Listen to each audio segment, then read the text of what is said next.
Messieurs, dames, bien le bonjour, quel plaisir de vous retrouver les amis sur Twitch, c'est le grand retour de 2023. Ah, je suis heureux, j'ai la banane. Je peux vous le dire que j'ai la banane après cette fin d'année 2022 absolument folle. On se retrouve sur Twitch les amis, enfin presque un mois, en fait je crois un mois tout pile, sans Twitch, hein. La fin d'année a été complètement bousculée, nouveau décor, vous le voyez, alors vous le voyez. C'est pas évident, hein. Ouais, on a déménagé, voilà, il y a pas longtemps, on a déménagé, nouveau décor, bon, on s'est pas fait chier, c'est plus ou moins la même chose. Ici, il y a Edouard, il a son bureau maintenant, on est côte à côte, comme des suricates.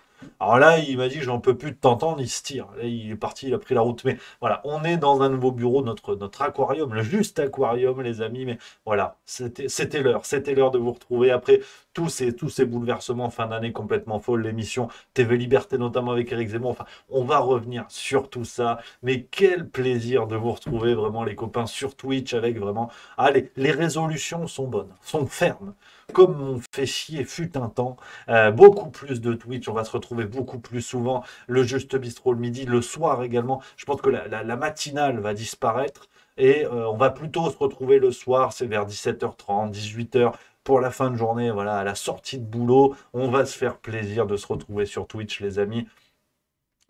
Le plaisir est au rendez-vous, les copains. Quelle joie. Merci à tous d'être là, les fidèles parmi les fidèles. On a Esprit Critique, on a Mika Cam, Cathy Cathy, c'était mieux, Kiket, 12-12, Méréal à 15, Copain Romain, on a tout. On a tout le monde, merci les amis. En plus, voilà, déjà, les subs affluent à toute vitesse. Merci à Esprit Critique, Méréal à 15, que j'embrasse, Conway Stern 1986 également, Capper Kelly, c'est Edouard en fait. Et ouais, Capper Kelly qui veut dire ouvre-boîte en occitan. Paraît-il que ça veut. Il a essayé de me faire croire que ça veut dire coq en anglais, ou je sais pas quoi, je pense que c'est pas vrai. Donc voilà. Hein, ma maîtrise de l'anglais ne s'est pas améliorée depuis. Donc voilà, je constate. Non, ah putain, je touche le micro, tu vois, ça commence. Oh, tu vois, tu déménages, c'est toujours les mêmes conneries. Shiraz 3005, merci beaucoup, qui vient de sub également, c'est le 5e mois, merci beaucoup. Ankeller qui vient de subprime, 5e mois aussi, que du plaisir les amis.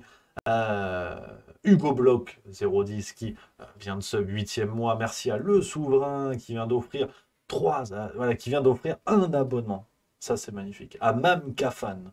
Ça, c'est que du plaisir. Ça, c'est que du plaisir. Et je vois que vous avez l'œil, hein, les Valérie Damido qui sommeillent en vous se réveillent parce qu'on a KitKat 1212 qui dit elle est trop belle, la déco. Merci beaucoup. Bah, il y a du petit changement. On a un nouveau poster Amy Winehouse. On a un nouveau poster qui est de très belle facture. Voilà. On a une tête lumineuse ici. Alors c'est extrêmement moche, on va pas se mentir, mais on a fait des emplettes avec Edouard. On s'est promené dans un petit magasin là, qui se lance en hommage à l'Ukraine, Ikea ça s'appelle. Bleu et jaune, c'est l'Ukraine plus ou moins. Et on a cherché les décorations les plus éclatées au sol. Mais vraiment. Et notre choix s'est porté sur cette petite tête absolument dégueulasse que vous voyez ici, à laquelle on a rajouté des lunettes aviator, voilà, de mon cru, et une casquette LCL du Tour de France. Là, ça va changer au gré des émotions. On va l'affubler d'autres choses. Vous retrouvez également ici le cactus, hein, désormais célèbre cactus. Enfin, le décor est plus ou moins le même, sincèrement. Il n'y a pas une révolution. C'est un peu comme le deuxième mandat d'Emmanuel Macron, si tu veux. Bon, voilà, les choses ont changé de place, mais ça a toujours la même gueule. Donc, voilà les amis, cette année 2023 qui démarre sur les chapeaux de roue, hein, je peux vous le dire. Avec, bon, bah forcément, on va parler d'actualité, parce que c'est quand même le projet de cette chaîne au départ. Beaucoup de choses, beaucoup de choses. On a commencé à rattraper un peu le retard avec la farce tranquille.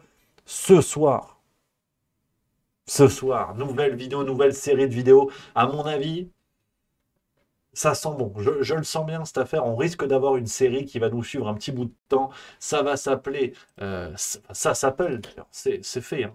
Ça va couper, hein. Je vais vous montrer pas plus tard que tout de suite à quoi ça va ressembler cette histoire. Nouvelle série de vidéos. En fait, on va suivre. On va suivre la crise énergétique, les propos contradictoires et compagnie. Ça va être ça, hein. Voilà. Rendez-vous 18h ce soir. Alors, est-ce que je me suis pas découvert une carrière d'électricien? Paraît-il que c'est un montage.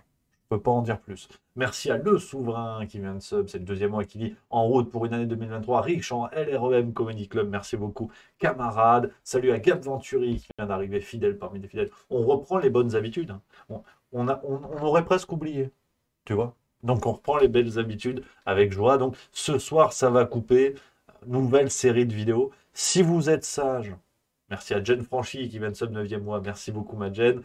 Si vous êtes sage, il y aura peut-être les 5 premières minutes en exclusivité pour vous. Voilà. C'est une promesse que je fais, français, qui me regarde avec beaucoup d'attention, de dignité et de gravité à l'heure actuelle. Donc oui, si vous êtes sage, à la fin de ce Juste Bistrot, il y aura 5 petites minutes en exclusivité. Puis après, la suite, c'est 18h ce soir sur YouTube. Sur YouTube, que du plaisir. Hein, les promesses n'engagent que ceux qui y croient. Mais moi, j'y crois. Comme disait Jésus-Christ, j'y crois. Donc, voilà les amis. Ah, je suis détendu, tu vois. Je suis détendu du slip. C'est 2023. Je peux vous dire qu'on va se fendre la gueule.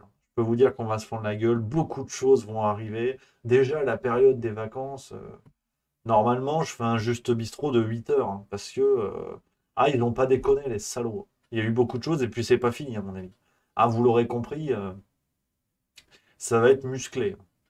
Ça va être musclé ce qui se passe. Alors, on va pas trop parler de la crise énergétique parce que c'est le sujet de la vidéo de ce soir. Si je m'auto-concurrence, où va le monde? Où sont les femmes avec leurs gestes pleins de charme? Donc, voilà, il va falloir être attentif. Non, on va parler, on va attaquer tout de suite. Hmm, j'ai une gourde également. Oui, alors, d'aucuns diraient qu'on n'en a rien à foutre. Et je peux pas vous donner tort sur ce point-là. Mais c'est une gourde, sur une logique d'abreuvage, en fait. Eau, hydratation, souplesse. Donc on a une gourde que je n'hésiterai pas à brandir de temps en temps. Merci à Monchtaglas 2180, très beau pseudo, qui vient de sub, c'est le 5e mois. Merci beaucoup. Donc on a une véritable gourdasse. Et petit à petit, je changerai de gourde de temps en temps.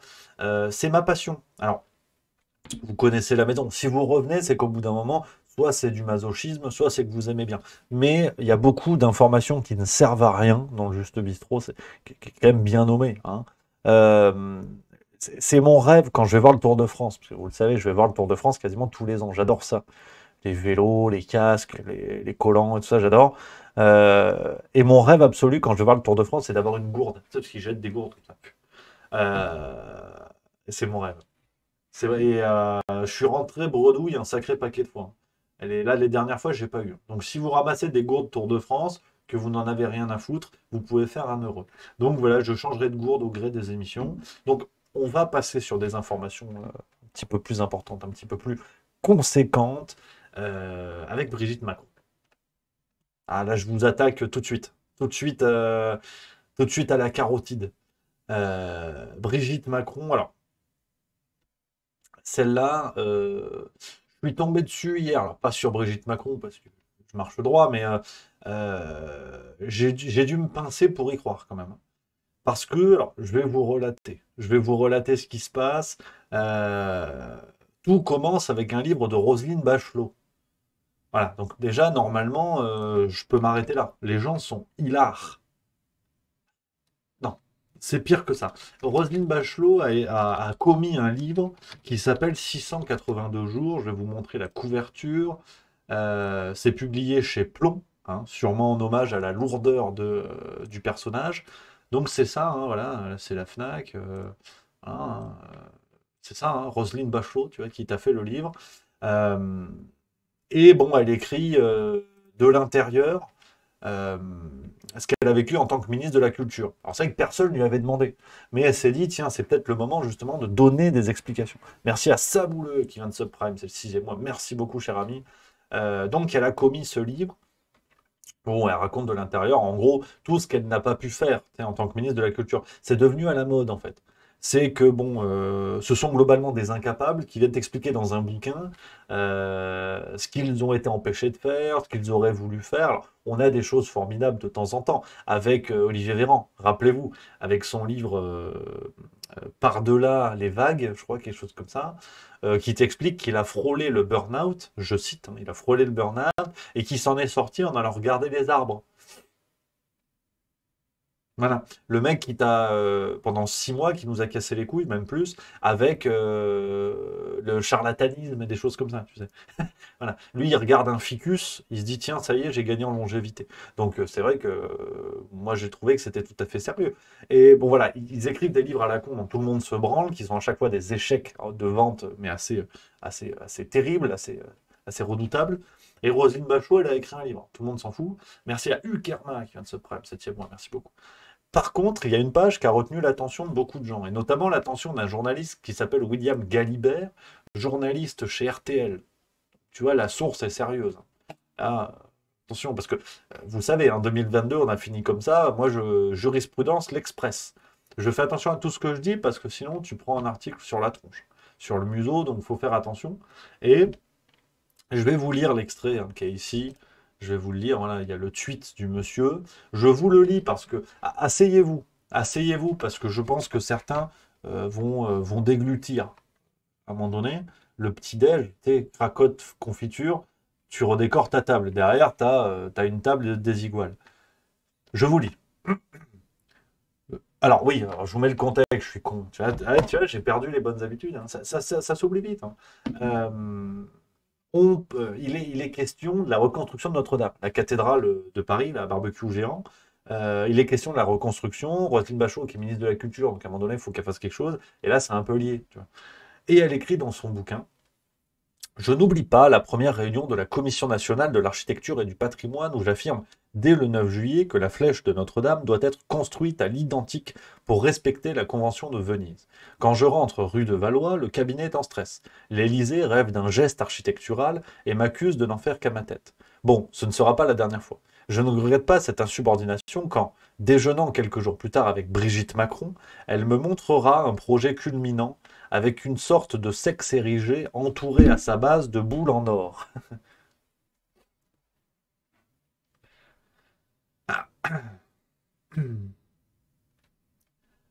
Allô? Ouais, ouais, deux, ouais, oh, ouais, très bien.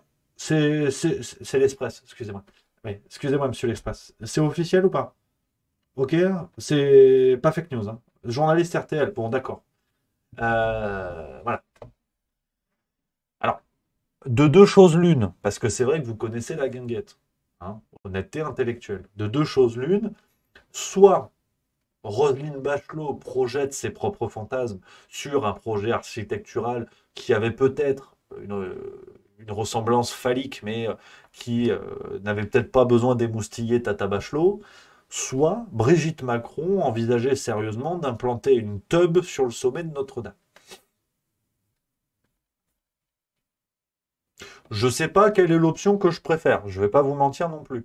Mais euh, il y a de quoi il y a de quoi prôner l'exil politique au Nicaragua. Hein. Parce que là, j'ai lu plusieurs fois quand même. Hein. Parce que tu te dis, bon, même si Roselyne Bachelot, effectivement, bon, qui est hein, une sorte de nymphette qui aurait passé la date limite de consommation, mais c'est pas, voilà, cher, c'est pas le sujet. Tu te dis, bon, Roselyne Bachelot, peut-être que ça l'émoustille, bon, elle a le droit, je veux dire, voilà, hein, il n'y a pas d'âge. Euh, mais quand bien même, tu vois, euh, on imagine bien que ce projet, même si Roselyne Bachelot fantasme un peu, il ressemblait peut-être plus à une teub qu'à l'ancienne flèche de la cathédrale, dans tous les cas, tu vois. C'est une flèche d'église, bon, c'est une flèche d'église. Si ça commence à t'exciter, là, faut aller consulter. Mais si le truc ressemblait franchement à une teub, merci à Dadao76 qui vient de sub, ça fait 8 mois, ça n'a rien à voir, les transitions sont pas mon truc, mais euh, je pense franchement que c'est vrai. Enfin, que c'est vrai. Qu'effectivement, il y a eu un projet architectural qui devait ressembler à une tub. Ouais, c'est comme ça. Hein. Alors, pareil, on va pas occulter le sujet parce qu'après on va me dire oui Rémi, t'es passé à côté, t'aurais pu avoir un coup d'avance comme Adrien Quatennens, enfin voilà. C'est vrai que se pose la question, vous savez, Brigitte Macron, est-ce que c'est un gars, est-ce que c'est pas un gars? On en avait déjà parlé sur Juste Milieu, dans le Juste Bistrot, on en avait déjà papoté.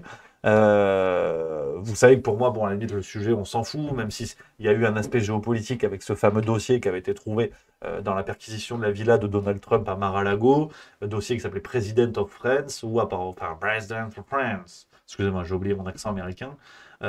Peut-être que voilà, ça a pris une dimension géopolitique dans la mesure où ça pourrait faire l'objet de chantage si les États-Unis ont réellement des informations sur le véritable sexe de Brigitte Macron. L'importance, pour moi, elle est là. Sur le reste, on s'en fout. Maintenant, Brigitte Macron, elle a ce qu'elle veut dans le slibard, mais de là à l'implanter sur le sommet d'une cathédrale, t'es pas obligé, je veux dire. Moi, j'aime les soupes à la tomate, tu vois. C'est mon petit truc, c'est mon petit moment à moi, tu vois. Bon, voilà, le midi, je me retrouve, quoi. Je veux dire, bon, j'ai ma petite soupe, quoi. J'embête personne, tu vois. C'est mon petit moment, quoi. C'est un truc que j'aime bien. Bon, bah, Brigitte Macron, elle aime les bites. Non, mais au risque d'être un peu dur. Alors, d'après Roselyne Bachelot, c'est pas moi qui le dis, attention. Chacun a son passe-temps. C'est pas grave, tu vois. Mais je vais pas implanter une soupe à la tomate au sommet de Notre-Dame de Paris, parce que, au motif que j'aime la soupe à la tomate. Ça n'aurait aucun sens. Tu vois? Je veux dire, si c'était. Non. En fait, là, j'ai même pas de blague parce que c'est pas drôle. Donc, tu vois, tu peux avoir les passe-temps que tu veux, mais t'es pas obligé de le mettre sur les édifices publics, et encore moins religieux. C'est pour ça, tu vois, moi, ça m'interpelle quand même. À la limite, qu'elle veuille mettre une bite au sommet de l'Élysée. Il y en a déjà une dedans, voilà. Voilà. Enfin, même plusieurs. Mais pourquoi pas? À la limite, ça aurait plus de cohérence. Et c'est aussi ça, par contre, le véritable problème, si on arrête de faire des blagues 3 minutes. Ce qui est assez terrible, c'est alors est-ce que c'est le fait du mandat d'Emmanuel Macron? Est-ce que ça avait été commencé avant? On peut poser la question. Mais c'est quand même presque ce besoin de certaines élites, notamment politiques et culturelles, de nuire au patrimoine français. Ça, c'est vrai que c'est quand même une fâcheuse tendance, c'est que on a beaucoup de trésors qui sont dilapidés et ou détruits et ou vandalisés avec des reconstructions, avec des gestes architecturaux à la con, qui font que notre patrimoine quand même se pète la gueule. Et ça, c'est tristouné. Anecdote, tu vois, pendant les vacances, tu vois, j'étais à Lille. C'est les choses qui arrivent. Au nord, c'était les corons. La terre, c'était l'horizon. Très bien, j'ai visité le musée d'Amine, d'ailleurs. Enfin, rien à voir, mais je vous raconterai après. Euh, bon, on m'explique, j'étais avec Madame Milieu, voilà. Bon, hein, arrêtez les chercheurs de gossip, arrêtez de me chercher des poux. Euh, et Madame Milieu me dit, tiens, ça c'est la cathédrale de Lille. La façade, franchement, c'était Marlène Schiappa pas maquillée, hein. Dégueulasse. Enfin, et après, elle m'a expliqué, parce qu'elle a vu que ça m'énervait. Et elle m'a dit, oui, en fait, la cathédrale avait été partiellement détruite par la Seconde Guerre mondiale. Ah, tu dis, ah bien, désolé. Bah, effectivement, tu comprends. Il y a eu bombardement. À un moment donné, les nazis sont passés par là. Et on m'a dit, voilà, ça a été reconstruit parce que c'était un peu la cata. Mais ça a été reconstruit. Et en fait, c'est fou parce que oui, oh, c'est moderne, c'est tout ce que tu veux, mais la façade, elle est dégueulasse. Enfin, c'est de l'architecture contemporaine, alors que la cathédrale, je pense que c'est plutôt de l'art gothique, tu vois. Donc, ils n'ont pas fait ça en octobre 1937. Et tu vois, je vais vous montrer la devanture. Peut-être que certains connaissent, hein. Euh, mais elle est éclatée au sol, je trouve. Tu vois, regarde, ça ressemble à ça, le bousin, là. Tu vois, regarde. Ça ressemble à ça. Ça, c'est la cathédrale de Lille, avec la façade qui a été rénovée, forcément. Tu vois, tu as une sorte de mur d'escalade. Pareil, moi j'arrive, je vois le quadrillage là en fer, là, avec des câbles en fer. Et je dis à Madame Milieu, mais qu'est-ce qui se passe? C'est les illuminations de Noël. Peut-être tu as des ampoules. Je travaille pas chez Castorama non plus, donc j'en sais rien. Et elle me dit, non, non, ça a toujours été comme ça.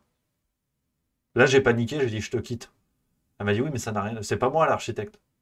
J'ai dit ah oui, si tu veux. Puis après, elle m'a eu par les sentiments, parce que sur la petite gauche, à gauche là, du bâtiment, quand vous arrivez en face, à gauche, il y a un bar à bière. Et elle a détourné l'attention, tu sais, comme un nouveau-né, tu vois. J'étais comme ça, je dis je te quitte, elle a fait la bière, j'ai dit oui. Je suis amoureux de toi. Et on allait boire la bière. Et ça allait beaucoup mieux. Donc, mais bon, blague à part, la façade est dégueulasse, tu vois. Et c'est malheureux parce qu'ils auraient pu faire quand même un peu un geste, non pas refaire la même chose, parce que malheureusement, a-t-on encore les compétences de bâtir des cathédrales comme on le faisait au Moyen Âge? C'est un débat.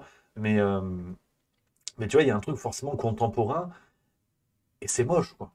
Enfin, les goûts et les couleurs, mais artistiquement, on se rend compte que la notion de beauté a disparu. On va pas se faire un petit, enfin, on peut se faire un petit débat artistique, mais c'est passionnant de voir que en peinture, par exemple, et en art de manière générale, la notion de beauté a disparu. On a définitivement accepté la subjectivité de la beauté, et donc on prend, à partir de l'expressionnisme, on a différents courants qui oublient la notion de beauté, jusqu'au surréalisme, en fait, qui naît notamment avec la Première Guerre mondiale, avec notamment en Allemagne, avec comment il s'appelle, un grand peintre allemand, Otto, je sais plus quoi, qui est enfin, un des tauliers du surréalisme, et on voit bien que la notion de beauté s'en va. Vous regardez un Caravage, vous regardez, je sais pas, Jackson Pollock, il n'y a pas de représentation, chez Pollock, c'est pas un visage. Vous prenez Caravage, vous prenez Picasso, par exemple, les Demoiselles d'Avignon de Picasso, on voit bien que la notion de beauté n'existe plus. La notion d'exactitude dans la représentation, ça n'existe plus. Et même sur le plan architectural, on fait des choses qui n'ont aucun sens. La cathédrale de Lille respecte des codes de construction qui sont ceux du 14, 15, 16e siècle. Là, on fait une devanture, effectivement, on dirait la préfecture d'Ille-et-Vilaine, tu vois. Donc, c'est assez dégueulasse. Donc, petite parenthèse artistique, mais tout ça pour dire que, effectivement, notre patrimoine, gentiment, je trouve, se pète la gueule. Avec l'abandon définitif de notions de beauté et surtout l'émergence de la notion de revendication dans l'art. C'est-à-dire que une devanture, une construction architecturale, elle doit plus seulement être solide et abriter des gens et protéger ceux qu'il y a dedans, elle doit envoyer un message. Donc tu sais, on va te faire une construction en forme de bateau pour dire il faut sauver les pieuvres, tu vois. Et c'est ça aussi qui est intéressant dans l'urbanisme, c'est qu'une construction n'a plus pour but que d'abriter, d'être protégé, d'être solide et de résister. Maintenant, il faut envoyer un message. Donc, on va te faire des trucs qui ont une forme de bite parce que c'est super la bite et vive le progrès, tu vois. Mais au sommet d'une cathédrale, ça dénote, au risque d'être un petit peu réactionnaire. Donc, je prends les messages dans le chat. Tu vois, je me suis emballé. Je vous l'ai dit, je reviens plein gaz. Je vous dis, je reviens à fond. Il y a Red Gab qui dit la beauté est subjective. Non, c'est un grand débat, bien sûr, c'est un grand débat philosophique. Mais ce qui est intéressant dans les courants de peinture, notamment jusqu'au 19e, en fait, hein, quasiment 19e, 20e, c'est la recherche de la beauté qui reste subjective, mais c'est la recherche de la représentation, la recherche de l'exactitude, la recherche d'être au plus près du réel. Après, effectivement, dans la tête du spectateur, la notion de beauté reste subjective. Mais très franchement, je commence petit à petit à me demander si euh, l'acceptation permanente de la notion de beauté comme subjective n'est pas un leurre, où en fait, finalement, ça contribue à relativiser toute chose, toute création. À partir du moment où on dit, ah oui, mais vous savez, la beauté c'est subjectif, bah, du coup, on va mettre sur le même pied, euh, je sais pas, un Jeff Koons, un truc à la con qu'on retrouve chez Jiffy, et un Caravage, avec à chaque fois le même argument de la beauté subjective. On va mettre sur le même pied Versailles et la cathédrale de Lille, en disant, oui, mais la beauté est subjective. Et j'ai toujours un peu de mal, en fait, avec cet argument-là, parce que je trouve qu'il pousse au relativisme, et un relativisme un peu béat, qui empêche quand même de reconnaître certaines évidences où le travail pour arriver à un Caravage, euh, en termes, comment dire, d'excellence, en termes de copie, n'est quand même pas le même, quoi. C'est-à-dire que demain, vous me demandez d'imiter Jeff Koons, d'imiter Jackson Pollock, par exemple, pour ceux qui ne voient pas qui c'est ce bonhomme, c'est un monsieur qui jetait de la peinture sur ses tableaux. C'est le draw painting, je crois, ça a un nom ou quelque chose comme ça. Ça ressemble à ça, tu vois, je vais vous montrer. Voilà. Ça, c'est Jackson Pollock. C'est un Américain. Hein. Ça a un nom, son truc à la con, je sais plus comment ça s'appelle. Ouais. C'est le père de l'expressionnisme abstrait. Alors, vu comme ça, effectivement, c'est moche. Enfin, on dirait le réseau RER de Paris. Mais c'est Jeff Koons, ça coûte très cher. Et par contre, vous regardez un tableau du Caravage, euh, Ouais, tu vois, on aime, on n'aime pas. Tu vois, je fais du relativisme BA, mais bon, putain, j'arrive pas, tu vois. Regarde, paf, tu vois. Tu me demandes d'imiter un tableau, je vais quand même choisir Jackson Pollock, hein. On va pas se mentir non plus. Donc, et pourquoi, tu vois, je me suis lancé là-dessus. Pourquoi je vous dis ça? Oui, je vous dis ça parce que, voilà, enfin la bite sur le toit de Notre-Dame. J'aurais jamais pensé dire cette phrase, hein. Je ne vais pas vous mentir non plus. J'aurais jamais pensé dire en direct devant plus de 300 personnes la bite sur Notre-Dame. Il faut se rendre compte du monde dans lequel on a mis les pieds, hein. 2023, hein. Donc, parce que vous, ça vous fait rire. Vous venez voir un sanglier en chemise bleue, vous vous dites, vas-y, fais nourrir, bouffon. Je viens quand même de vous dire la bite sur Notre-Dame, hein. J'espère que ça en choque certains, hein. Parce que sinon, tu vois, là, on arrive dans une époque, quoi. Putain, il y a le complotisme, quoi. Merde, mais ferme ta gueule, tu vois. Ah non, c'est comme dirait François Cluzet. Ouais, j'ai chaud. J'ai chaud et dans le nouveau bureau, on a la clim. Ouais. Ah, c'est pas écolo, hein, ce que je fais, hein. C'est pas écolo, mais là, il y a... au bout d'un moment, tu vois, je l'ai allumé, hein. Ah, je sais, c'est pas écolo. Mais c'est comme ça. Donc, merci à Miss Jeans, que j'embrasse, qui vient de subprime. Merci beaucoup, Miss Jeans. Le retour 9e mois, c'est magnifique. Et oui, il y a Buffet Froid 44 qui nous ouvrait les fenêtres. On n'a pas de fenêtre, en fait. C'est la tuile, hein. Ouais, c'est les bureaux, open space et tout, là. Pas de fenêtre. Donc, voilà. Donc oui, un phallus et des boules dorées sur le toit de Notre-Dame. On commence 2023 comme ça. Bon, bah si tout va bien, hein, on va finir en levrette, place publique. Je ne sais pas ce qui va se passer, mais 2023 commence sur les chapeaux de roue. Voilà. Merci à CSDL, voilà, c'est magnifique. CSDL qui vient de sub, c'est le 10e mois. Gaëtan du 44 également, c'est le 8e mois. Merci beaucoup, les amis. Donc, il y a mon Bignac qui est là aussi, qui nous dit, mais cela ne vaut pas les fameuses bites d'amarrage, Rémi. Merci beaucoup. Merci beaucoup. Et le souverain qui dit, effectivement, vivement la fête de la musique.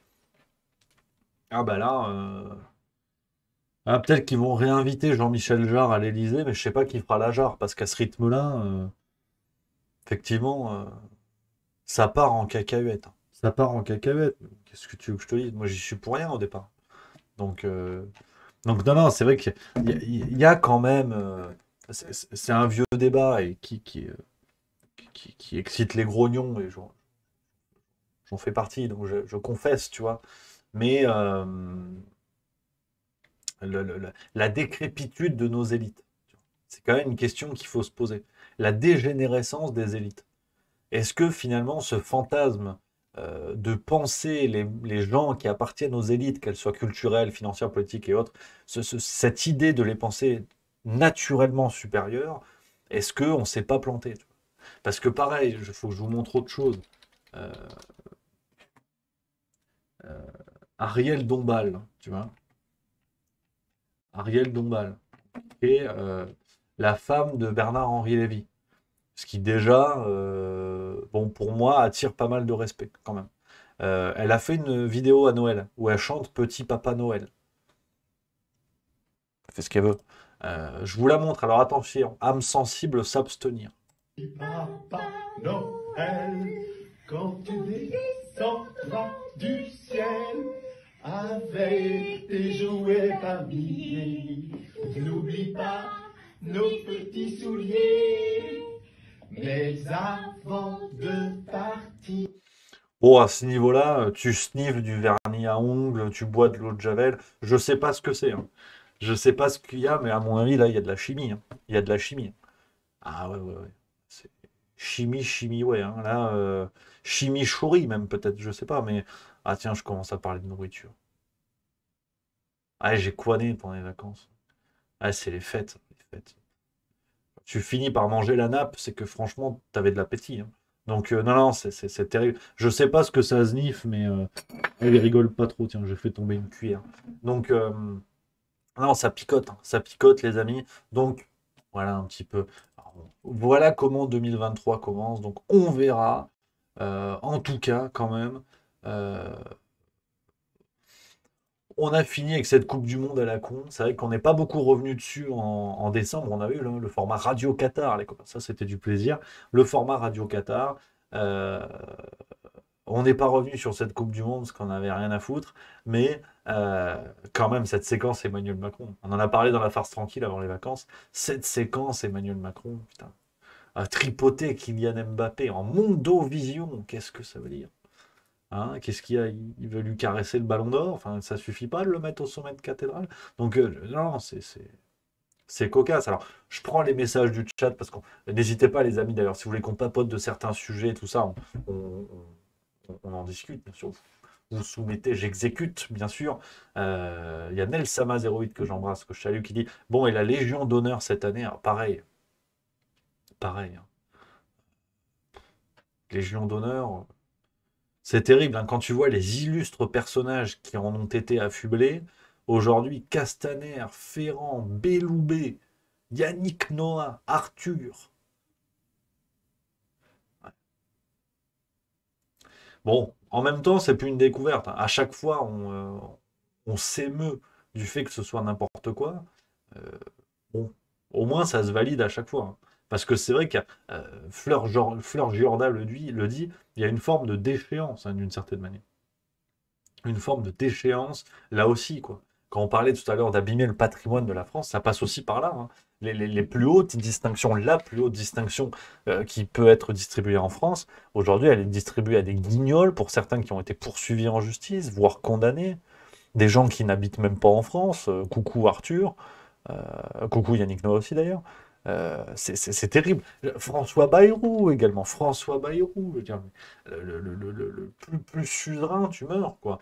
Et François Bayrou, qui avait quand même déclaré en 2013, alors je vous spoil parce que je le mets dans la farce tranquille la semaine prochaine, mais François Bayrou qui avait déclaré en 2013 dans le journal du dimanche que, en tant que politicien indépendant, il refusait la Légion d'honneur. Il l'avait déjà refusé par 2 fois. Sous François Hollande, on lui avait proposé 2 fois, il a dit non, non, je suis indépendant. Bon, bah là, tu as compris qu'il est ultra dépendant. Soumis, même. Soumis. La France soumise, voilà. Lui, c'est son parti, hein, François Bayrou. Tu as la France insoumise, enfin, soumis à la justice, surtout en ce moment, et tu as la France soumise. Ça, c'est François Bayrou. Donc, non, non, c'est quelque chose, il faut s'accrocher avec. Merci à Mister Serizawa 76, 5e mois, merci beaucoup. Donc, ouais, non, c'est vrai que, ouais, François Bayrou, c'est quelque chose, hein. Il y a Montbignac qui dit absolument, hein, qui dit Bayrou qui a déclaré qu'il était contre la réforme des retraites et il est curieusement silencieux comme jamais. Bah, tu m'étonnes. Tu m'étonnes, hein. Non, non, c'est François, hein. C'est François, un commissaire au plan, hein, donc commissaire au plan, hein. Donc, ouais. Alors, il y a Cycloman69 qui me dit est-ce que tu as vu la vidéo de. C'est quoi son prénom à lui? Stéphane Manigold, voilà, c'est ça. J'ai pas vu passer, j'ai vu qu'on en parlait beaucoup. On va se la regarder ensemble parce que lui aussi, je peux pas le blairer. J'ai vu passer sur les réseaux. On se la regarde ensemble et on en papote. Pourquoi tu es contre la taxation des super profits Total? Bah parce que c'est conforme à ce que je viens d'entendre, que des clichés. On a un champion français, un champion qui coûte rien à la collectivité. Je reviens de 48 heures où j'étais parti à la rencontre de mes confrères dans le Lot-et-Garonne et en Dordogne. Cette crise énergétique avec des envolées de factures complètement insupportables. Aujourd'hui, on a des champions. Moi, je suis fier d'avoir des champions sur ce territoire. Qu'on en ait beaucoup plus. La solidarité se portera mieux. La diversité se portera mieux. Quand tu arrives à des situations où près de 50% de ton chiffre d'affaires, de ce que tu collectes, tu le redonnes à Total Energy, qui se gave comme un salopard, et j'ai pas d'autre terme, pardon. Moi, j'encourage les champions internationaux à être en France parce que demain, Total, à force de les tondre, ils peuvent aussi se barrer. Parce que moi, j'ai vu la tristesse de ces chefs d'entreprise. Et là, 10, ils ont fermé. 10, ils ont fermé. Qui est notre champion? Moi, je suis désolé, j'en ai ras-le-bol qu'on tape systématiquement sur ceux qui créent de la richesse. 10, ils ont fermé parce qu'ils peuvent pas rouvrir. Parce qu'ils sont massacrés et pouillanés aujourd'hui. Moi, j'ai honte, c'est pourquoi? Parce que j'ai défendu Total Energy, les super profits ici. Je les ai défendus. Il me semble pas que Total SA soit une association loi 1900, oui, c'est une entreprise non lucratif. Attendez. Et moi, j'étais dans les mecs se font massacrer. On va taper sur la gueule de Total, qui est un champion français. Alors, pouillané, arrête de te gaver. Il ne faut pas opposer les riches et les pauvres. Ça, c'est l'ancien monde. C'est un salopard. Vraiment, j'ai pas d'autre terme. Putain, mais quel guignol. Oh, ah, je découvre la séquence avec vous. Ah, c'est un salopard.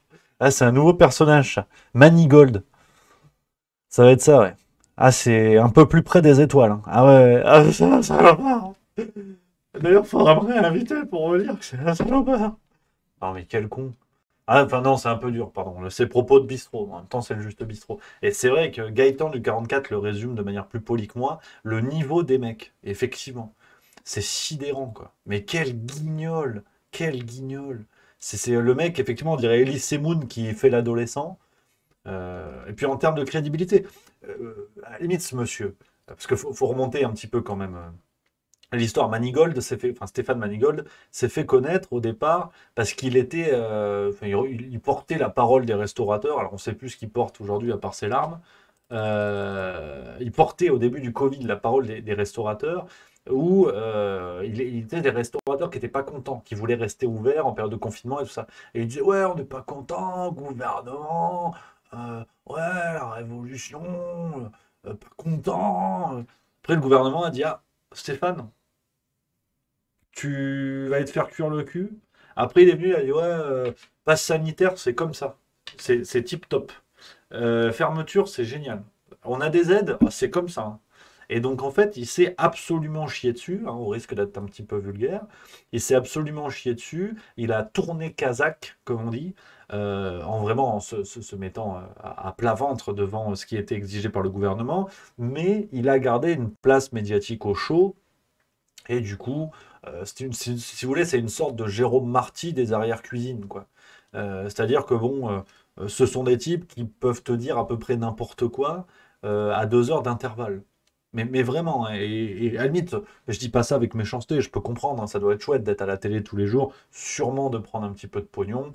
À la limite, je comprends. Par contre, il faut juste tout ce qui est crédibilité, respect de soi, honnêteté et déontologie, tu te le ranges dans le rectum. Voilà, c'est juste la petite souplesse anale dont il faut faire preuve pour réussir ce genre de contorsion de l'esprit euh, par rapport à ça. Alors, je prends une question, il y a plus de saison qui dit c'est mieux payé à TV Liberté. Alors, j'ai pas du tout été payé, on m'a payé le billet de train, pour être tout à fait transparent avec toi. On m'a pris le billet de train aller-retour, parce que je suis à Lausanne, je suis allé à Paris. Voilà. Voilà, j'ai pas demandé de rond particulier. Peut-être qu'un jour je demanderai une nouvelle chemise bleue, tiens, pour en avoir des nouvelles. Mais non, si je me permets de porter ces critiques, si tu veux, c'est pas pour faire pareil de mon côté. Voilà. Hein, c'est parce que sinon je serais un crétin. Donc j'ai eu le billet de train, c'est bien, c'est très bien, je suis très content. Donc, non, non, c'est Stéphane Manigold, c'est vrai que je le trouve assez impressionnant. Je pense que ce monsieur, euh, demain, tu lui dis, bon, on va fermer ton restaurant, on va donner des aides et tout, mais t'es dans les grandes gueules. Ah, oui, oui, ben, bien sûr, faites que vous voulez. Donc c'est assez lamentable. Franchement, c'est assez lamentable parce que tout le monde se contredit dans la vie, qu'on soit bien d'accord. Je suis pas en train de distribuer les bons points et dire que moi je suis génial. Au contraire, tout le monde se contredit, ça peut arriver dans les périodes qu'on a vécues et tout ça. Par contre, faut la mettre en veilleuse, quoi. C'est surtout ça, en fait, que je regrette chez ces personnages-là. Euh, c'est d'avoir la capacité à se remettre en question et à fermer sa gueule. Voilà.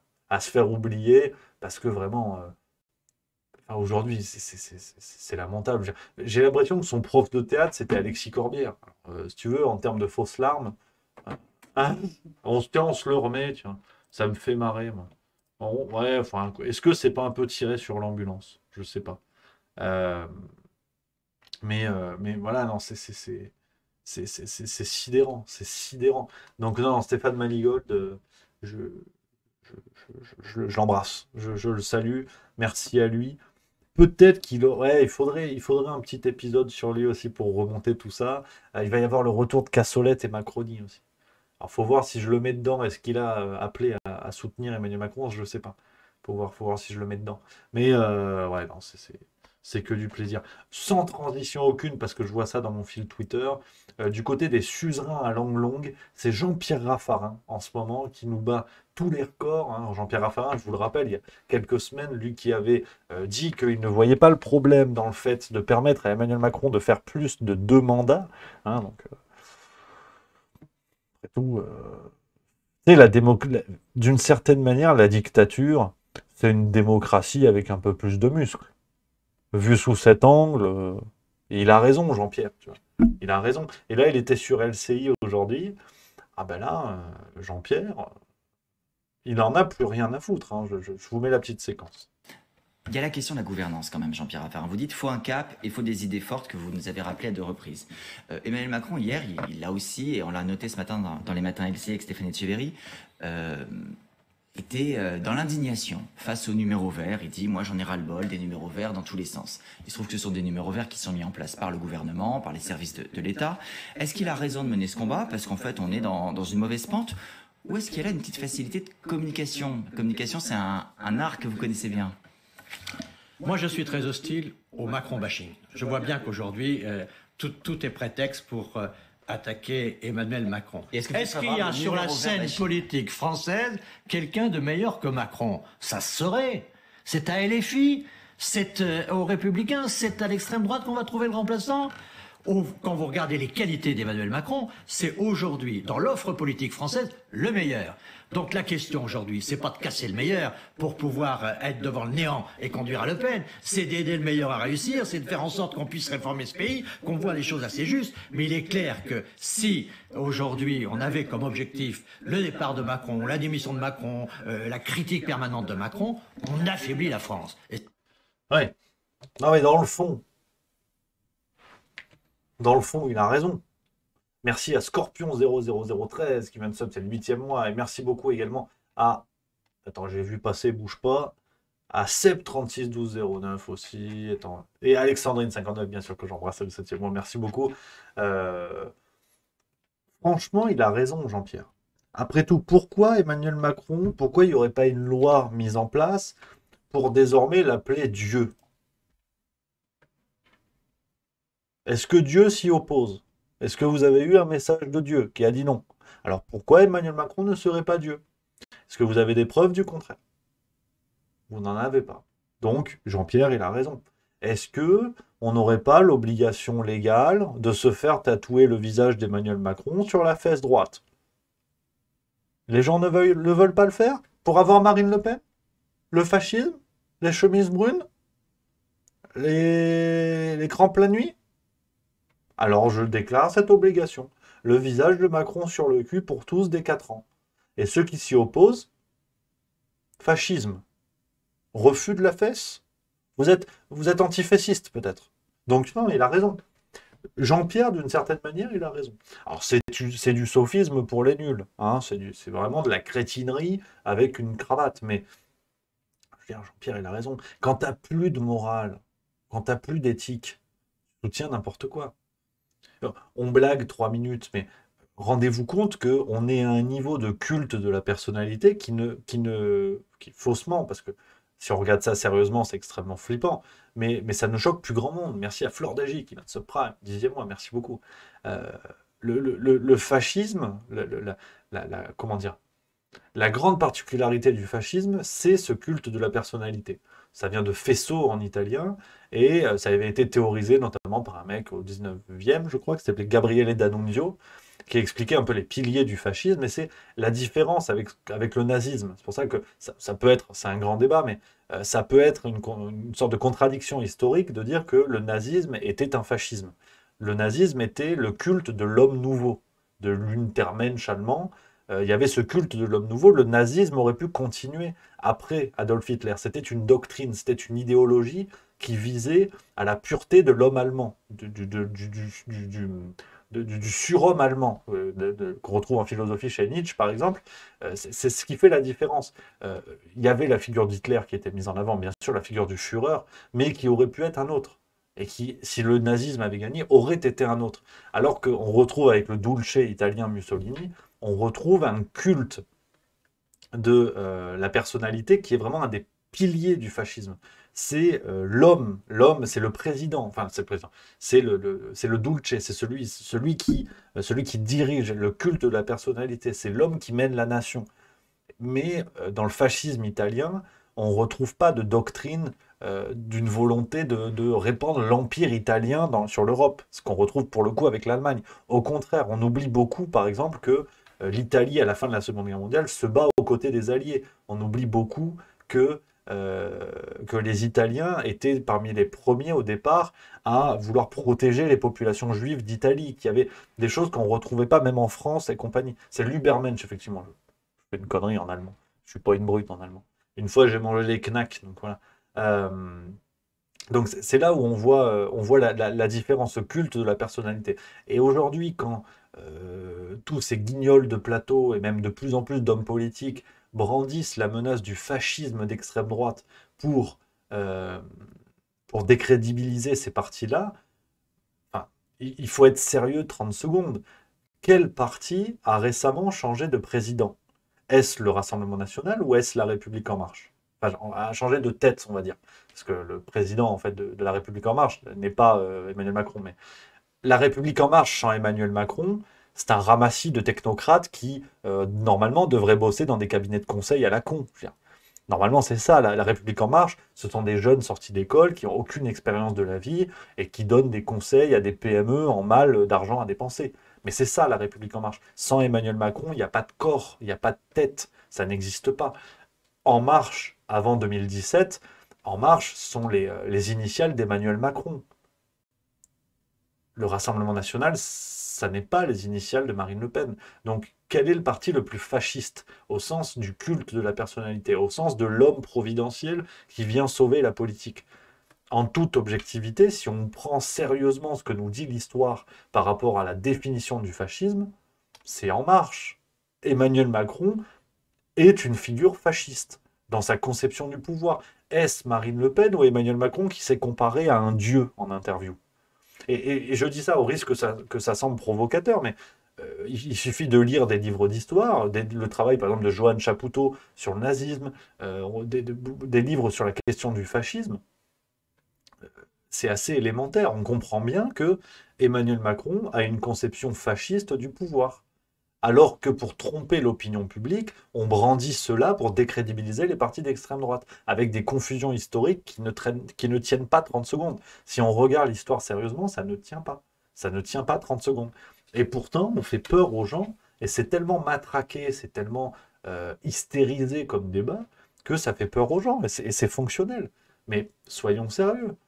Emmanuel Macron, regardez la mise en scène permanente. Il ne peut pas aller voir un match de foot sans que les caméras soient braquées sur lui, sans se distinguer. Maintenant, il va sur la pelouse.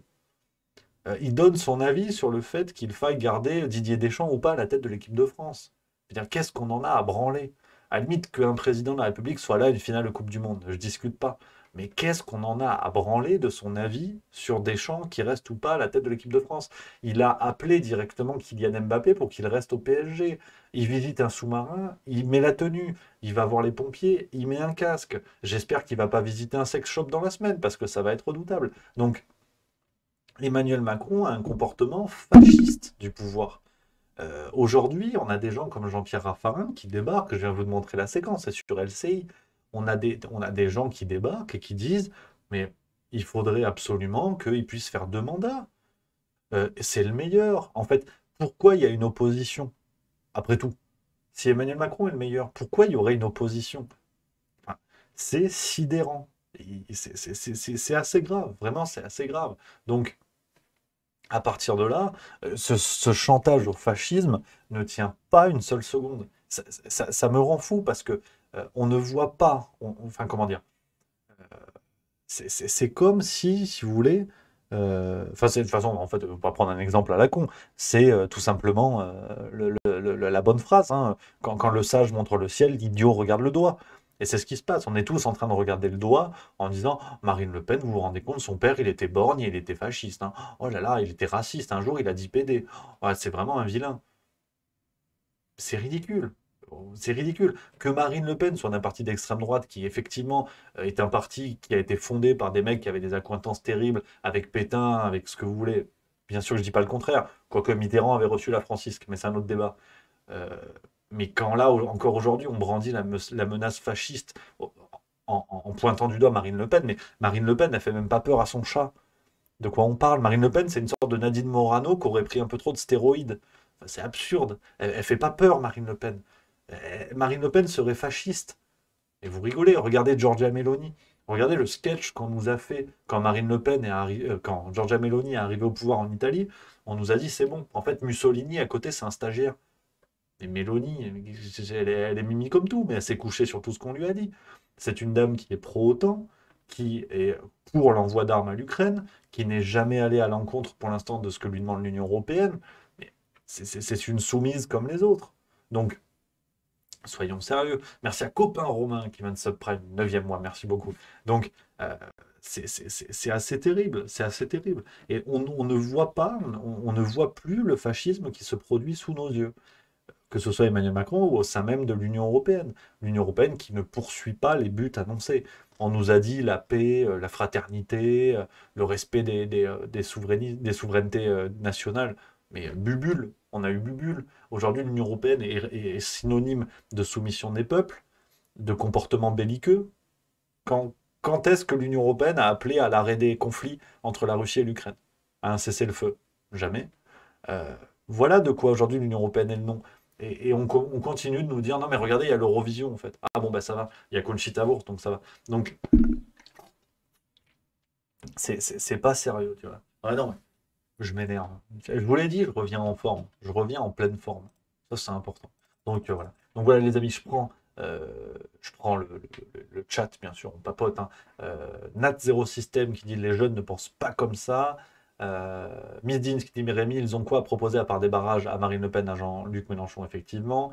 Olivers83 qui dit, bah effectivement, j'ai constaté un petit rire narquois au moment où il disait qu'il n'avait pas droit ici hier. Ah oui, alors la galette partie, effectivement.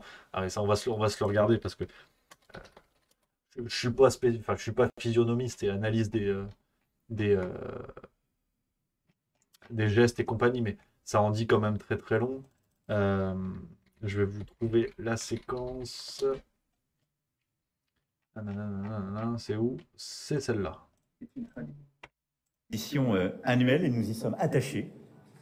Et cette tradition représente aussi un rendez-vous pour nos familles, un rendez-vous pour tous les artisans que vous êtes et pour la nation tout entière. Alors je veux d'abord vous remercier d'être là et avec une gratitude particulière pour Jean-Yves Boulier, à qui on doit ces chefs-d'œuvre de frangipane, et tous ceux qui ont mis, si je puis dire, la main à la pâte pour l'aider. Nous aurons tout à l'heure l'occasion d'abord de découper la galette, et là aussi conforme à une tradition, ou devrais-je dire une superstition républicaine, il n'y a pas de fèves dans cette galette. Je le dis tout de suite à toutes et toutes, parce qu'il se trouve qu'il n'y a pas de roi à l'Élysée, en tout cas ici. C'est une tradition. Hein, est-ce qu'on s'emballe? Est-ce qu'on préjuge du comportement? Est-ce que c'est du foutage de gueule, comme nous le dit Scorpion 00013? Je sais pas. Mais il y a une forme quand même de jouissance là-dedans. Mais bon, peut-être qu'il se prend pour le roi, hein, mais il faut pas oublier comment a fini la royauté en France. Hein. C'est-à-dire qu'à un moment, quand tu as ta tête en connexion Bluetooth, le reste du corps ne fonctionne pas très très bien. C'est ce que déclarait Louis XVI dans... c'était quoi? C'était... ah oui, Sans jonction hebdo. Il disait, et Loulou il disait, bon, c'est vrai que bon, on se foutait de ma gueule, la royauté, c'est à en perdre la tête. Effectivement, hein. Effectivement, j'ai compris. L'interview est très intéressante, je vous le conseille. Donc ouais, non, faut pas oublier non plus, quoi. C'est que bon, normalement, tu as une organisation tête, cou, épaule qui fait que si tu sépares un élément, on n'est pas des Playmobil. Hein. Donc voilà. Donc se prendre pour le roi s'il veut, hein, mais il faut faire attention. Faire attention. Donc non, c'est que du plaisir en fait, les amis. Que du plaisir. Voilà, on fait un petit tour, mais je peux vous dire qu'on va se retrouver plus que de raisons. Plus que de raisons. Là, parce que en fait, j'ai faim. Merci à Le Prince du Lac qui vient de sub 7e mois. Merci beaucoup. Ouais, là, on ne change pas une équipe qui prend du poids. Hein. Donc, j'ai faim. Hein. Et là, j'ai une salade de pâtes. Ouais. Ouais, vous vous en foutez, je sais bien. Hein. Mais j'ai une salade de pâtes. Il y a mon bignat qui dit Rémi, c'est le jour de la galette aujourd'hui. J'ai mangé hier la galette. Ouais. J'ai eu la fève. Parce que malencontreusement, on me l'a foutu dans ma part. Mais que c'est de la corruption, j'en sais rien. Mais voilà, voilà les amis, que du plaisir de vous retrouver, quelle joie, quelle joie. On va passer à table, bon appétit d'ailleurs pour ceux qui sont déjà à table.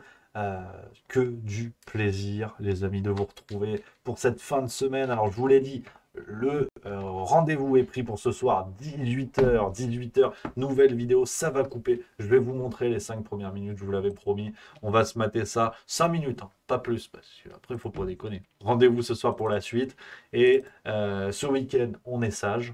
Et puis après, semaine prochaine, c'est reparti pleine balle, les amis. Il y aura du Twitch. Alors, je pense que la matinale, alors l'idée, le concept de lire la presse, on le fera plutôt en fin de journée. Je sais que vous êtes plusieurs à m'avoir écrit, à m'avoir dit que c'était plus simple pour vous en fin de journée, voilà, au boulot ou dans les transports et compagnie. Ce sera plutôt du format vers 17, 18 heures, des choses comme ça. Et puis le Juste Bistrot, mardi, vendredi, ça bouge pas. On va essayer d'en faire plus, hein. On va vraiment essayer de faire 3-4 émissions par semaine. C'est important pour se retrouver le plus possible. Et puis voilà les copains. Voilà ce que je peux vous dire. Voilà ce que je peux vous dire les amis. Donc, on va finir comme ça, je vous montre les 5 premières minutes en exclusivité de la vidéo qui sort ce soir à 18h. Ça va couper épisode 1. Vous allez voir que du plaisir, les amis. On se régale tous ensemble, ça c'est important. Donc, je vous dis à la semaine prochaine sur Twitch en direct. On va essayer de se faire un petit truc dès lundi, vous inquiétez pas. Suivez les réseaux sociaux, on vous dit tout ça. Je vous embrasse. Quelle joie de vous avoir retrouvé. Bon appétit, les amis, ceux qui sont à table. Et on va passer tout de suite à la vidéo, tu vois. C'est une question d'organisation technique, tu vois. On fait ça, paf, et voilà. Et voilà les amis, je vous souhaite bonne vidéo. Rendez-vous ce soir 18h sur YouTube, nouvelle série de vidéos, ça devrait vous plaire. Et à la semaine prochaine, je vous embrasse. On aura eu le Covid, des contre-vérités, des mensonges et des propos contradictoires. Avec la crise de l'énergie, cette fois, on va pas se faire avoir. Taisez-vous. Mais cet homme est ahurissant. Porte-parole du gouvernement. Que vous venez de faire, c'est super. Chers amis, on se retrouve pour une toute nouvelle vidéo qui inaugure peut-être toute une série de vidéos. On peut commencer à parler de saga. Il y aura eu Avatar, il y aura Ça va couper. C'est à peu près l'équivalent, quasiment les mêmes moyens, sans maquillage. C'est vrai qu'on dirait qu'il y a des effets spéciaux, mais la gueule est véridique. Cette nouvelle série de vidéos, Ça va couper, vous l'aurez compris, sur la crise de l'énergie, qui est le grand thème de ces derniers mois. Est-ce qu'on va devoir s'éclairer avec la bougie? Est-ce qu'on va devoir faire la chandelle tous les soirs? Alors, chacun fait ce qu'il veut sous sa couette, c'est pas le sujet. Là, on parle d'éclairage public, donc attention. Mais en tout cas, voilà, juste milieu à chausser ses lunettes d'inspecteur pour suivre tout ça depuis le début. J'ai tenu un annuaire de toutes les déclarations, si tu veux, pour justement lister toutes les contre-vérités, toutes les contradictions des membres de notre gouvernement. J'en bafouille, et je peux vous dire qu'il y en a déjà beaucoup. Tu m'étonnes. Alors avant d'attaquer avec joie, souplesse et plaisir cette nouvelle série de vidéos, n'hésitez pas si vous voulez, parce qu'on a franchi récemment le cap des 300 000. Là, après c'est que du plaisir, n'hésitez pas à vous abonner les amis à la chaîne juste milieu, c'est un petit clic, ou alors tu mets le pouce, où tu mets le pouce sur la vidéo. Dimitri, commence par... Alors, vous l'aurez compris, l'idée de cette vidéo est finalement assez simple, lister dans l'ordre chronologique toutes les déclarations liées à la crise énergétique. Alors forcément, on a déjà bon nombre de contradictions, de mensonges et de conneries dont on va se régaler dans les minutes qui suivent. On remonte, là on va remonter dès juin 2022, vous allez voir, vous allez comprendre. Et l'idée des prochains épisodes, on continue. C'est un truc de greffier, plus ou moins. C'est-à-dire qu'on va prendre tous les éléments pêle-mêle. Vu comme ça, c'est pas très passionnant. Ouais, c'est pas faux. Mais on pourra s'en servir dans 7-8 mois, quand les membres du gouvernement diront non, c'est pas vrai, on n'a jamais dit ça. Voilà. Ce sont des pièces à conviction que l'inspecteur milieu vous propose, et on commence tout de suite au mois de juin 2022. Il ne faut pas avoir peur. Oui, parce que tout avait très bien commencé. On est le 3 juin 2022, Emmanuel Macron, alors président de la République, pour ceux qui auraient loupé l'info, paraît-il qu'il y en a, Saint-Macron, qui s'exprime à interview à la presse régionale et qui déclare il n'y a aucun risque de coupure, voilà, parce que le sujet commence à se poser sur la table, c'est la guerre Russie-Ukraine. L'Union européenne a la très bonne idée de couper ses approvisionnements en énergie avec la Russie. Forcément, tu vas pas aller t'approvisionner en Ille-et-Vilaine derrière. Pas Emmanuel Macron, la région, arrête, parce que là, ça va être très long sinon. Et puis forcément, le problème avec les saisons, c'est qu'au bout d'un moment, t'as l'hiver. C'est assez mécanique. C'est comme une connerie de Marlène Schiappa. Ça arrive une fois tous les mois. Donc là, l'hiver, c'est une fois tous les ans. C'est un petit peu pareil. J'ai peur de rien, j'ai peur de personne. Et bon, bah, l'hiver arrive, il commence à faire froid et les Français, pas plus cons que la moyenne, se disent, tiens, s'il fait froid, qu'il y a des coupures d'énergie, à un moment donné, j'ai pas envie de ressembler à un Mr Freeze. Ce sont des choses que les gens sont amenés à se dire. Forcément, le gouvernement se mobilise, surtout pour que les gens ne pensent pas une seule seconde que nous allons replonger dans la période du Covid-19. Parce que, bon, impréparation, mensonge, camouflage de la vérité, ça, on a connu. Donc, tu vois, comme disait ma grand-mère, une fois, ça peut être le hasard, 2 fois, c'est plus le hasard. C'est vrai qu'elle avait des citations de merde, ma grand-mère, mais bon, on n'est pas là pour juger les anciens. Et le 1er décembre 2022, tout le gouvernement est sur le pied de guerre. On leur a distribué les éléments de langage. Alors, c'est vrai que les membres du gouvernement sont plus ou moins, tu sais, des magnétophones à l'ancienne. T'enregistres un truc, t'appuies, ça redit la phrase. Bah là, c'est un petit peu pareil, parce qu'on a Olivier Véran sur BFM TV qui arrive en ce 1er décembre 2022, qui dit « Nous ne sommes pas en train d'annoncer aux Français qu'il y aura des coupures ». D'abord, pardon, on n'est pas en train d'annoncer aux Français qu'il y aura des coupures. On a même plutôt annoncé l'inverse pour le mois de décembre, puisque le mois de décembre sera un mois qui ne sera pas plus froid que les autres. Mais ce qu'on dit aux Français, c'est qu'en janvier, on ne sait pas encore quel sera l'état de l'hiver. Et que dans la situation où on aurait un hiver particulièrement froid, donc particulièrement coûteux en énergie, dans ce cas-là, on prépare au niveau gouvernemental, avec les agences d'État, avec les opérateurs, avec les préfets, les entreprises, les Français, tous les scénarios pour faire face à toutes les situations. Voilà, alors c'est à partir de là que j'ai commencé à paniquer et que l'idée de la vidéo que vous avez sous les yeux m'est venue. Parce que quand Olivier Véran arrive pour rassurer quelqu'un, si tu veux, c'est un employé des pompes funèbres qui te laisse sa carte en te disant que tu es en bonne santé. Il y a quelque chose qui est contradictoire. Ouais, c'est marrant.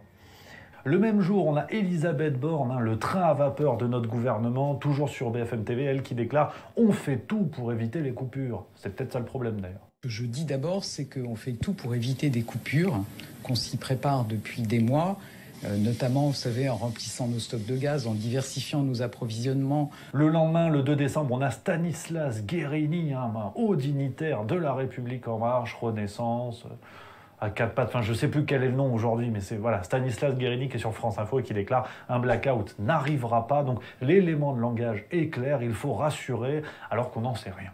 Et c'est vrai qu'on